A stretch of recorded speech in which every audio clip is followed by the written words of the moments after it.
पांडुरंग सदाशिव साने म्हणजेच साने गुरुजी आपल्या जीवनातील आठवणी गोष्टी रूपाने आपल्या मित्रांना सांगत होते व आपणाला भारतीय संस्कृतीची एक देणगीच जणू दिली आहे।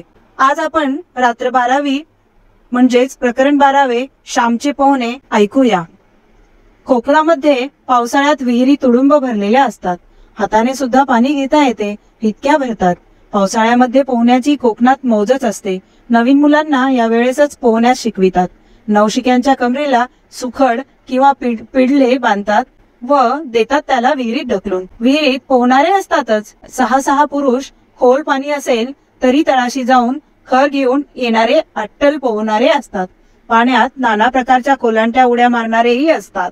कोणी विहिरीत फुगड्या खेळतात, कोणी परस्परांच्या पायात पाय घालून उताने होऊन नाना होड्या करीतात, नाना प्रकार करीतात। माझे चुलते पट्टीचे पोहणारे होते। वडिलांना पोहता येत असे, परंतु मला मात्र पोहता येत नव्हते। दुसरे पोहत असले म्हणजे मी मजा पाहावयास जात असे, परंतु स्वतः मात्र पाण्यात कधी गेलो नाही। मला फार भीती वाटे। आमच्या शेजारची लहान लहान मुलेही धडाधडा उड्या टाकीत, परंतु मी मात्र भित्री बागुबाई। ढकला रे श्यामला असे कोणी म्हटले की मी तेथून पोबारा करीत असे। माझी आई पुष्कळ वेळा म्हणे, अरे श्याम पोहायला शिक, ती लहान लहान मुले पोहतात आणि तुला रे कसली भीती, तुला बुडू का देतील इतकी सारे जण। उद्या रविवार आहे, उद्या पोहायला जा, तो बरवडेकरांचा बाळू तो तुला शिकविल, नाहीतर भावजींबरोबर जा। अरे उठल्या बसल्या आपल्याला विहिरीवर काम। येथे का पुण्या मुंबई सारखी नळे आहेत, पोहणावयास येत असावे।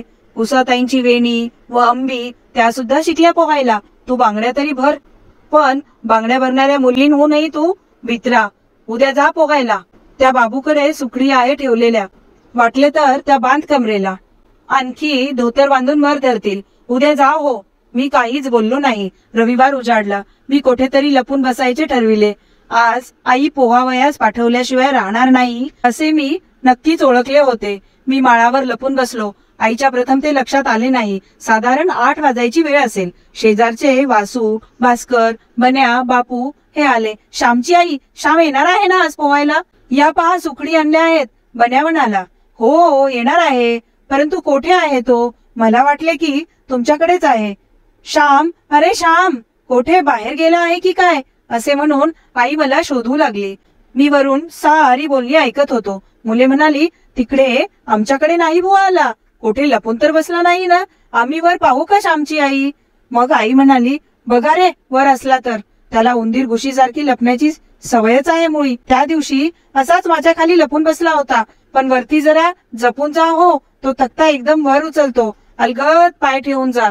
मुले माळ्यावर येऊ लागली। आता मी सापडणार असे मला वाटू लागले। मी बारीक बारीक होऊ लागलो, परंतु बेडकीला फुगून जसे बैल होता येत नाही त्याप्रमाणे बैलाला बारीक बेडकी होता येणार नाही। मला असे वाटले की भक्ती विजयात ज्ञानेश्वर एकदम लहान माशी होऊन तळ्यातून पाणी पिऊन आले, तसेच मला जर लहान होता आले तर। भाताच्या कणग्यानाड मी मांजरासारखा लपून बसलो होतो। नाही रे येथे, तो काय ते लपून बसेल अडचणीत? एक जण म्हणाला, चला आपण जाऊ, उशीर होईल मागून। दुसरा म्हणाला। इतक्यात भास्कर म्हणाला, अरे तो बघा त्या कणगीच्या पाठीमागे, श्यामच तो। सारे पाहू लागले। श्याम चल ना रे, असा काय लपून बसलाय? सारे म्हणाले, आहे ना वर, मला वाटलेच होते तो वरती लपला असेल म्हणून, घेऊन जा त्याला, नेल्याशिवाय राहू नका। आई म्हणाली।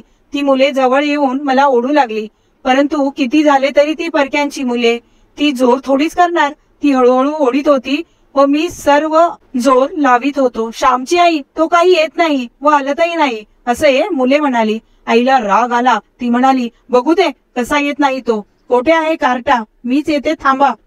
आई वर आली व रागाने माझा हात धरून तिने ओढला। ती मला फरफटत ओढू लागली, तरी मी हटून बसतच होतो। एका हाताने आई ओढीत होती आणि दुसऱ्या हाताने ती शिंपटीने मला मारू लागली। आई मुलांना म्हणाली, तुम्ही हात धरा व ओढा, मी पाठीमागून हाकालते व झोडपते चांगला, बघू कसा येत नाही तो। मुले मला ओढू लागली।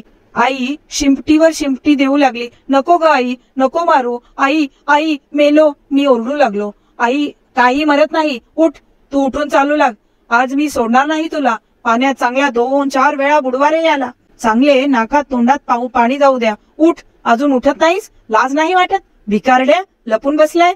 त्या मुली आल्या बघ फजिती बघायला, असे म्हणून आईने जोराने मारणे चालविले. जातो मी, नको मारू, मी म्हंटले.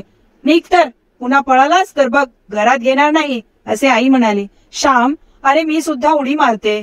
परवा गोविंद काकांनी मला खांद्यावर घेऊन उडी मारली, फार मज्जा आली. वेणू म्हणाली. सोडा रे त्याचा हात, तो येईल हो. श्याम, अरे भीती नाही, एकदा उडी मारलीस म्हणजे तुझा धीर आपोआपच चेपेल.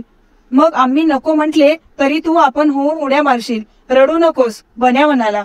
देवघरांच्या विहिरीवर वरवडेकरांचा बाळू व इतर तरुण होतेच. काय आज आला काय श्याम, ये रे, मी सुखडी नीट बांधतो, असे म्हणून बाळू वरवडेकराने माझ्या कमरेत सुखडी बांधल्या. विहिरीत खाली 2-4 जण चांगले पोहणारे होते. मी थरथर कापत होतो. हा, मार बघू नीट आता उडी, बाळू म्हणाला. मी आत डोकावले. पुन्हा मागे यावे, पुढे होई, पुन्हा मागे, नाक धरी, पुन्हा सोडी, असे चालले होते. भित्रा कुठला, वेणू तू मार उडी, म्हणजे श्याम मग मारील, वेणूचा भाऊ म्हणाला. वेणूने परकरचा काचा मारून उडी मारली. इतक्यात एकदम मला कोणीतरी आत लोटून दिले. मी ओरडलो, मेलो मेलो, आई ग मेलो. पाण्यातून वर आलो, घाबरलो. पाण्यातील मंडळींच्या गळ्याला मी मिठी मारू लागलो. ते मिठी मारू देईना. आडवा हो असा, पोट पाण्याला लाव व लांब हो, हात हलव. मला पोहण्याचे धडे मिळू लागले. बाळूनेही उडी घेतली व त्याने मला धरले. माझ्या पोटाखाली हात घालून तो मला शिकवू लागला. घाबरू नकोस, घाबरला म्हणजे लवकर दम लागतो. एकदम कडेला धरावयास नको बघू, अगदी जवळ गेल्याशिवाय कडा धरू नये, बाळू वस्तुपाठ देत होता. आता फिरून उडी मार, चढ वर, बन्या म्हणाला. मी पायऱ्या चढून वर आलो. नाक धरले, पुढे मागे करीत होतो, परंतु शेवटी टाकली एकदाची उडी. शाबास श्याम, आता आलेच पोहणे. भीती गेली की सारे आले, बाळू म्हणाला. त्याने मला पाण्यात धरले व आणखी शिकवले. आता आणखी एक उडी मार म्हणजे आज पुरे, सारी मुले म्हणाली. वर येऊन मी उडी टाकली. बाळूने न धरता थोडा पोहलो. माझ्या कमरेला सुखडी होती म्हणून बुडण्याची भीती नव्हती. माझा धीर चेपला, पाण्याची भीती गेली. आम्ही सारे घरी जाण्यास निघालो. मुले माझ्या बरोबर मला पोचवायस आली. बन्या म्हणाला, श्यामची आई, श्यामने आपण होऊन शेवटी उडी मारली हो, मुळीच भ्यायला नाही व सुखडीवर थोडे थोडे त्याला पोहताही येऊ लागले. बाळू काका आले, श्याम लवकरच शिकेन चांगले पोहायला. अरे पाण्यात बुडल्याशिवाय, नाकातोंडात पाणी गेल्याशिवाय भीती जात नाही. श्याम, डोके चांगले पुस, तू शेंडी पुस, आई म्हणाली. मुले निघून गेली. मी डोके पुसले, सुकी लंगोटी नेसलो. मी घरात जरा रागावूनच बसलो होतो. इतक्यात श्याम, अशी आईने गोड हाक मारली. मी आई जवळ गेलो व म्हटले, काय? आई म्हणाली, ती दह्याची कोंडी घे, आज दही आहे, चाटून टाक, तुला आवडते ना. मला नको, जा, सकाळी मारतेस आणि आता दही देतेस. मी रडवेला होऊन म्हटले, हे बघ, माझ्या अंगावर अजून वळ आहेत. विहिरीतील इतक्या पाण्यात पोहलो तरी ते गेले नाही. ते वळ अजून आहेत, तोवर तर दही नको देऊस. ते वळ मी इतक्या लवकर कसा विसरेन. आईचे डोळे भरून आले. ती तशीच उठली. तिच्याने भात गिळवे ना. ती हात धुवून आली. आई तशीच जेवण पुरे न होता उठली. ते पाहून मला फार वाईट वाटले. माझे बोलणे आईला लागले का असे मनात आले. आईने तेलाची वाटी आणली व माझ्या वळांना ती लावू लागली. मी काही बोललो नाही. आई रडवेली होऊन म्हणाली, श्याम, तू भित्रा आहेस असे का जगाने तुला म्हणावे.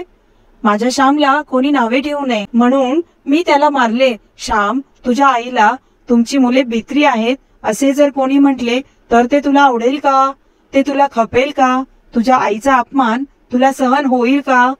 माझ्या मुलांचा कोणी अपमान केला तर मी ते सहन करणार नाही व माझा कोणी अपमान केला तर माझ्या मुलांनी सहन करता कामा नये. असे असेल तरच मी त्यांची खरी आई व माझे ते खरे मुलगे. रागावू नको, चांगला धीट हो, हे दही खा व जा खेळ. आज निजू नको हो, पोहून आल्यावर निजले तर लगेच सर्दी होते. गड्यांनो, माझ्या आईला धीट मुले हवी होती, भित्री नको होती. कारण 12वे हे श्यामचे पोहणे. यामध्ये किती सुंदर शिकवण श्यामच्या आईने आणि श्यामने आपल्याला दिली आहे. श्यामची आई प्रेमळ असूनही ती आपल्या मुलाला धीट बनवण्यासाठी विहिरीच्या पाण्यात ढकलण्याची ही हिंमत ठेवत होती. हे प्रत्येक आईने करायलाच हवे. उद्या भेटूया 13व्या प्रकरणासोबत. जय श्री कृष्ण.